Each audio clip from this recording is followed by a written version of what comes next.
Xin chào anh chị và các bạn lại quay trở lại với video tiếp theo của em trên kênh Tuấn Nguyễn Food. Trong video ngày hôm nay thì em sẽ chia sẻ đến anh chị và các bạn cách em làm món chả đậu phụ lá lốt. Đây là một trong những món ăn rất là ngon. Anh chị và các bạn nào cảm thấy thích thì có thể thực hiện.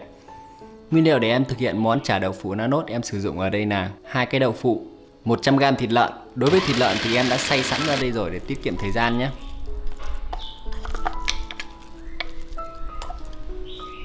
Các nguyên liệu khác em sử dụng ở đây là một ít lâm hương, một ít mộc nhĩ, một ít hành lá, cộng với một ít lá lốt. Tất cả nguyên liệu này thì em đã thái nhỏ sẵn ra đây rồi.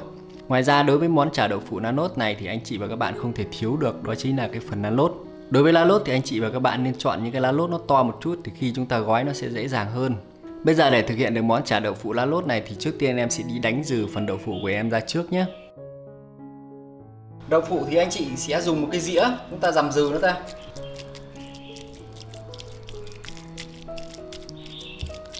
Sau khi dằm xong đậu phụ rồi thì em sẽ cho phần thịt vào.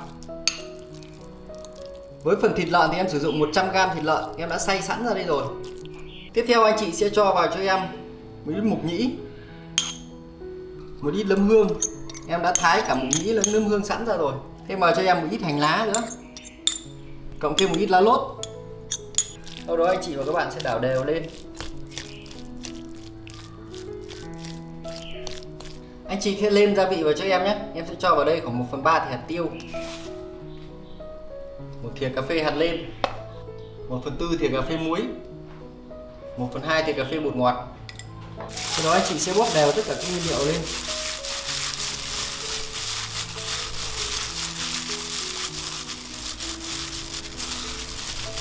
Để cho phần chả của chúng ta nó có độ kết dính và nó ngon hơn thì anh chị cho thêm vào cho em một quả trứng gà nữa. Rồi chúng ta vẫn bóp đều lên nhé.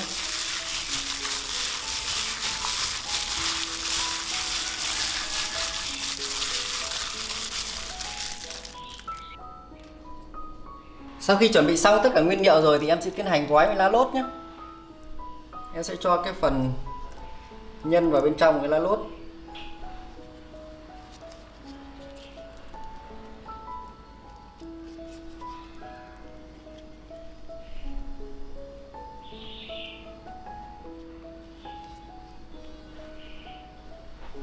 Sau khi đã gói xong phần chả rồi thì bây giờ em sẽ cho vào em chiên thôi nhé.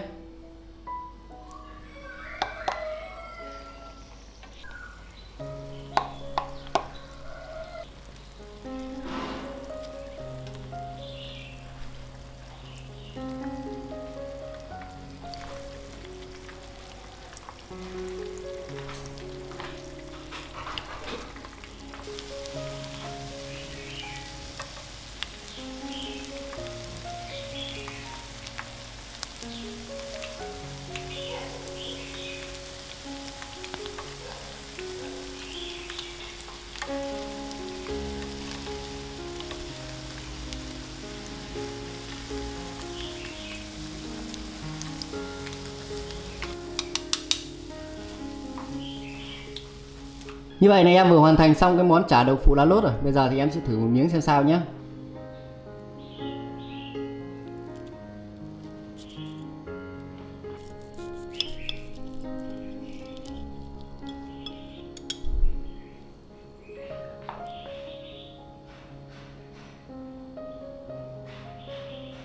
Rất là ngon.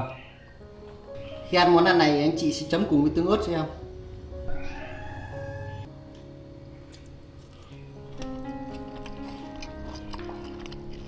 Bên trong thì mềm, bên nước ngoài vỏ cái phần lá lốt thì nó giòn giòn, ăn cảm giác rất là thơm và ngon. Như vậy là video của em đến kết thúc rồi. Cảm ơn anh chị và các bạn đã theo dõi video của em nhé. Nếu cảm thấy video của em hữu ích thì nhớ bấm đăng ký kênh để ủng hộ em nhé. Còn bây giờ thì xin chào và gặp lại anh chị trong những video tiếp theo.